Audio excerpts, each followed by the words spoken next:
Ono što se spušta niz nogu, noga postaje utrnula, trne.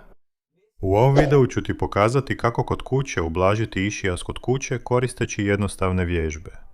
Ono što ćemo napraviti je osloboditi sva mjesta kompresije išijadičnog živca u koljenu i gležnju istovremeno. Išijadični živac se ovdje iza bedra dijeli na dva dijela, blizu koljena. Jedan dio prolazi blizu glave lisne kosti, te kosti s vanjske strane noge. Ovo je točka izuzetno važna regija za išijadični živac. Ovdje na gležnju mislim da ćeš s druge strane bolje vidjeti. Ovdje na gležnju dva dijela išijadičnog živca.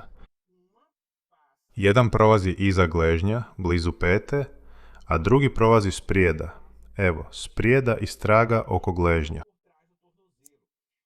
Način na koji možemo osloboditi sve te točke odjednom je da sjedneš sa stopalom čvrsto oslonjenim na pod.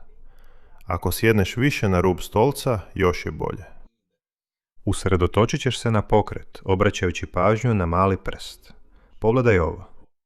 Podigni mali prst, odmakni ga od poda koliko god možeš, a zatim gurni mali prst prema podu koliko god možeš. Vidiš da se gležanj pomiče. Ali tvoj fokus je na malom prstu.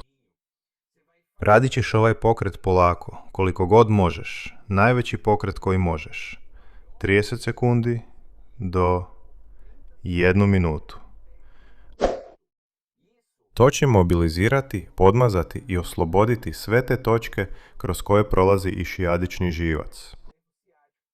Glava fibule je ovdje gore, a dvije točke na gležnju, sprijeda i straga, straga.